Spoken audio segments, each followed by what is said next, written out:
303장 찬송하십시다. 303장.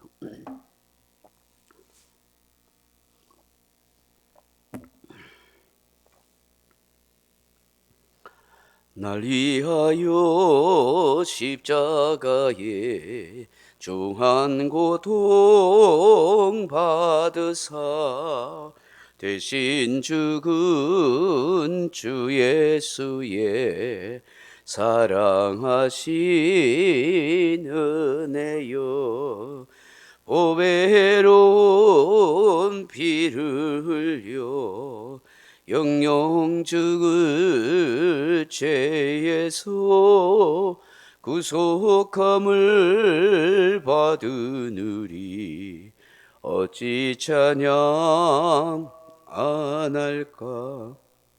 예수 안에 있는 우리 한량없이 즐겁고 주 성령의 위로함이 마음속에 차도다.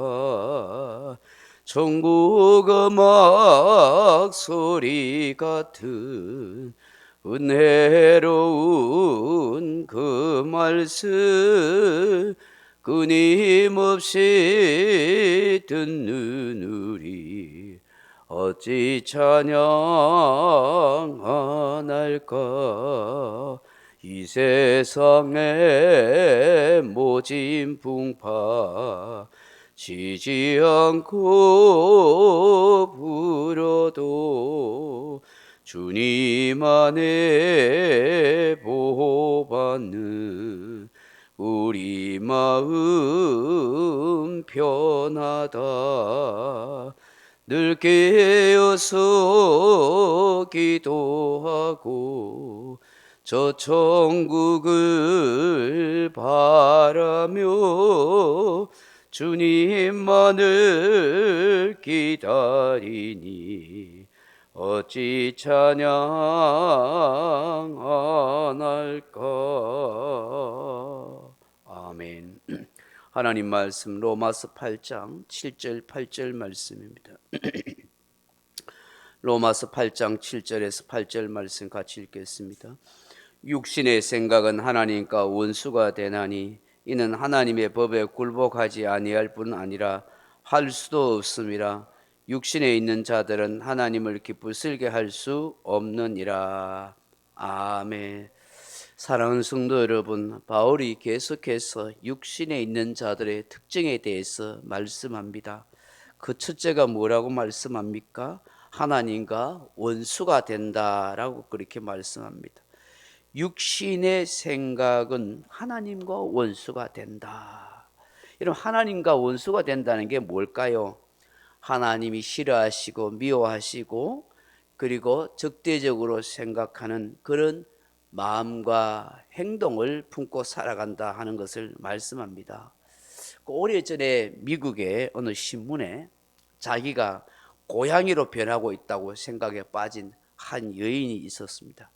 그 여인에 대한 기사가 실린 적이 있었는데, 이 아멜라라 하는 이 부인은 20년 동안 고양이 고양이 음식을 먹고 그렇게 살았다고 합니다. 어느 날 이 부인이 키우던 왜 고양이 밥을 20년 동안 먹고 살게 됐냐니까 자기가 아주 애지중지하게 키우던 고양이가 그냥 병들어 죽게 되었다는 것입니다. 그러자 너무나 슬퍼한 나머지 또 허전한 마음 때문에 그 남겨놓은 그 고양이 밥을 아마 좀 많이 사놨던 것 같아요. 그걸 그때부터 계속 먹기 시작한 겁니다. 그걸 얼마 동안 먹었다고요? 20년 동안 고양이 밥만 사 먹은 거예요. 이게 살아있다는 게 신기할 정도인 것이죠. 그냥 그렇게 외롭게 고양이 밥만 먹고 살다 보니까 정신적 장애가 이제 일어나기 시작한 겁니다. 이 고양이 밥을 먹으면서 자신도 고양이처럼 된다고 그렇게 생각한 거예요. 그러다 보니까 늘 나는 내가 고양이가 돼간다, 고양이 돼간다 하는 생각을 하다 보니까 진짜 고양이처럼 행동하는 거예요. 기분 좋을 때는 까르르 까르르 하고 고양이처럼 웃어갖고, 기분 나쁘면 냥냥냥 하고 막 화를 내고, 낯선 사람이 나타나면 고양이처럼 막 핥히려고 행동을 그렇게 하면서 이렇게 된 거예요. 그야말로 정신병자가 되어간 것이죠. 나중에 보니까 이 여인이 자기가 고양이처럼 된다고 해서 그런지 진짜 그 사람의 모습도 꼭 고양이 비슷한 모습으로 그렇게 변해 가더라는 것이죠. 여러분, 생각이 얼마나 무서운지 몰라요. 나쁜 생각, 안 좋은 생각, 이상한 생각 하게 되면 사람이 그런 이상한 행동과 나쁜 모습으로 그렇게 변할 수가 있는 거예요. 오늘 육신을 따르는 자는 육신의 생각을 계속하기 때문에 결국 하나님이 원하는 사람이 아닌 하나님과 원수가 되는 그런 사람이 되어 그런 행동을 하게 된다고 말씀하는 것입니다. 두 번째, 육신을 따르는 사람은 뭐라고 하나요? 이는 하나님의 법에 굴복하지 아니할 뿐 아니라 할 수도 없습니다. 그렇게 7절에 말씀합니다. 이게 굴복하다 하는 말이 히포타소 하는 말인데, 통제에 따르다, 순종하다, 복종하다, 종속되다 하는 뜻입니다. 즉 육신을 따른 자는 하나님의 법에 결코 순종하거나 통제받지 않는다는 거예요. 그럼 무슨 얘기겠어요? 한마디로 자기 마음대로, 자기 생각대로, 자기 본능대로 살아간다 하는 것입니다.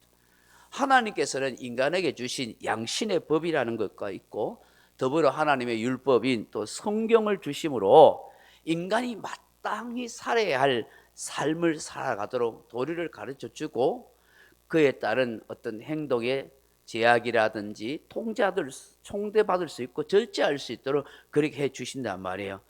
그런데 육신을 따르는 사람은 그런 법에 절대로 통제받지 않고 자기 마음대로 자기 하고 싶은 대로 하는 거, 그런 모습이 된다는 것입니다.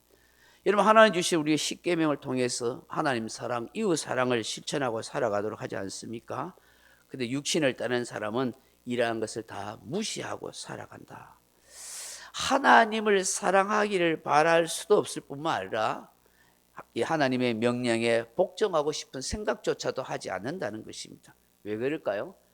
이런 육신을 따른 자는 전적으로 타락하고 부패하였기 때문에 어떤 영적인 노력을 기울일 생각도 하지 않고 할 수도 없다는 것입니다. 여러분, 하나님의 법과 영적인 선을 행하기는 육신을 따른 자는 너무나 인간이 무지하고 무능하고 무기력하고 부패되어 있다 하는 것이죠.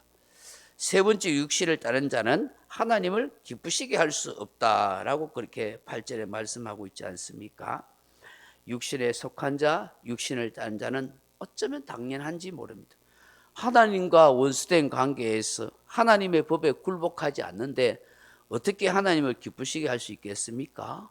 오히려 하나님의 진노만 쌓을 뿐인 것입니다.